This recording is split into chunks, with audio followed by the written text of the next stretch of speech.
بسم اللہ الرحمن الرحیم۔ السلام علیکم دوستو، اپنی نیکسٹ ویڈیو کے ساتھ آپ کو ویلکم کرتا ہوں اپنے اس چینل میں اور اپنی اس ویڈیو میں۔ دوستو، جب آپ اپنے ملک کو چھوڑتے ہیں تو کافی زیادہ مسئلے مسائل کا سامنا کرنا پڑتا ہے، جس میں سب سے بڑا مسئلہ ہوتا ہے کہ ہم نے ان کنٹری میں پہنچنا ہے جہاں پہ ہمیں بینیفٹ مل رہے ہیں اور جہاں پہ ہماری زندگی آنے والی آسان اور محفوظ ہے۔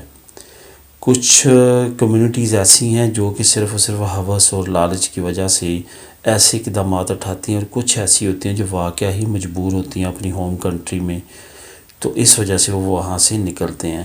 ہمارے کافی زیادہ جو علاقے ہیں وہاں پہ اب ٹرینڈ بن چکا ہے۔ ابھی کل پرسوں کی بات ہے کہ 5 بہنوں کا ایک بھائی تھا جو اچھی خاصی پراپرٹی بھی رکھتا تھا، لیکن راستے میں آتے ہوئے اس کی ڈیتھ ہوئی۔ اب وہ پیچھے فریاد کر رہے ہیں کہ اس کی ڈیڈ باڈی ہی ہمیں دے دے، کی اطلاع دے دے، لیکن اب اس کا کوئی پتہ نہیں چل رہا۔ یہ دوستو ہوتا ہے شوقیہ ایسے رسک لینا، ایسے رسکوں سے اور ایسی چیزوں سے بہت زیادہ اجتناب کرنا چاہیے۔ اپنی ہوس لالچ کو کنٹرول رکھ کے پھر کرنا چاہیے۔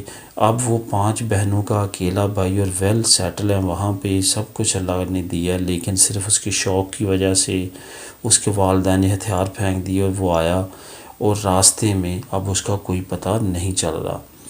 اسی طرح ایک ویڈیو یہ میری شیئر کرنے کا مقصد یہ ہے کہ پچھلے 15 سے 20 دن کے درمیان جب سے فرانس میں کچھ انسیڈنٹ ہوئے ہیں تو اس وقت سے کافی زیادہ یورپ کے بارڈرز پہ بھی سختی ہو چکی ہے، بہت زیادہ مسئلے مسائل بڑھ چکے ہیں۔ آپ بارڈر کراسنگ کے دوران کافی زیادہ مسئلے مسائل کا سامنا کر سکتے ہیں، جس میں ہو سکتا ہے کہ آنے والے وقت میں یونان کے نزدیکی جو ریاستیں ہیں وہ بہت زیادہ سختی کریں اور قید وغیرہ میں رکھنے کی بھی سزائیں دیں، جس میں رابطہ کرنا بھی آپ کا پیچھے اپنی فیملیز کے ساتھ مشکل ہو۔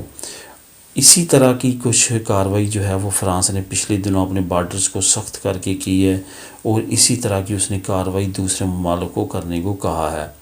اس پہ سارے جو کنٹریز ہیں وہ تو ایگری نہیں ہیں، لیکن اس نے اپنے پڑوسی ممالک جیسے اسپین، اٹلی، جرمنی، بیلجیم اور ایون آسٹریا جو ہے جس کا بارڈر فرانس کے ساتھ نہیں لگتا ہے، جرمنی کے ساتھ لگتا ہے، وہ بھی فرانس کے ساتھ ہے۔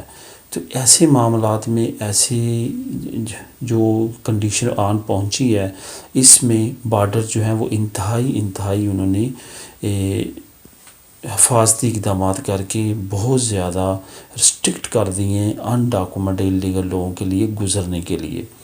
اب میری یہ ویڈیو بنانے کا مقصد یہی ہے کہ آپ لوگوں کو مطلع کروں کہ ایرون ایک علاقہ ہے اسپین کا، تو میں خود وہاں پہ سان سیباستیان میں کافی عرصہ گزارا ہے، میں اچھی طرح سے جانتا ہوں۔ وہاں پہ پہلے آلریڈی کافی سیکورٹی ہوتی تھی، لیکن اب مجھے پتہ چلا ہے کہ وہاں پہ بہت زیادہ سیکورٹی بڑھا دی گئی ہے۔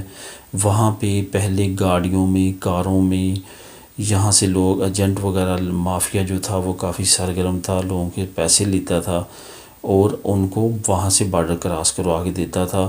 اب میں آپ لوگوں کو یہ اس ویڈیو میں اطلاع دینا چاہتا ہوں کہ تھوڑی سی احتیاط کیجیے گا۔ بارڈر جو ہے وہ انتہائی رسکی ہیں اس وقت، بارڈر کراس کرنے کی کوشش نہ کیجیے گا، نہ ادھر سے نہ ادھر سے، نہ کسی ایجنٹ کو پیسے دینے کی ضرورت ہے، کیونکہ وہاں پہ جا کے اب اس کو آپ کے ساتھ تو مسئلہ بننا ہے، اس کے ساتھ بھی مسئلہ بہت زیادہ بن سکتا ہے کہ انسانی اسمگلنگ کے لیے کافی زیادہ جو ہے بڑی سزائیں رکھی جا رہی ہیں۔ تو آنے والے وقت میں جب تک یہ سارا کچھ کلیئر نہیں ہوتا، سب کچھ اوکے نہیں ہوتا، آپ احتیاط کریں بارڈر کو کراس کرنے میں، اور کچھ کوشش کریں کہ جس جگہ پہ ہیں اسی جگہ پہ رہیں اور اپنے ڈاکومنٹس کے لیے کوشش کریں۔ اگر آپ اسپین میں ہیں تو آپ کو پرتگال جانا بہت ایزی ہے، پرتگال کا پتہ کر لیں، ادھر کا پتہ کر لیں۔ پرتگال سے ریلیٹڈ بھی کچھ دوستوں نے معلومات مانگی ہے، وہاں پہ لیگل ہونے کا کیا طریقہ، ساری اس پہ انشاءاللہ تعالی ویڈیو بناؤں گا، وہ بھی اپلوڈ کریں گے، تو وہاں پہ چلے جائیں۔ اسپین میں جو ہے اندرونی کوئی اتنی زیادہ سختی نہیں ہے، جہاں پہ کام کر رہے ہیں وہاں پہ لگے رہیں کام، اگر ٹائم پورا ہونے والا ہے تو جلد سے جلد اپنے ڈاکومنٹس کے بارے میں سوچیں۔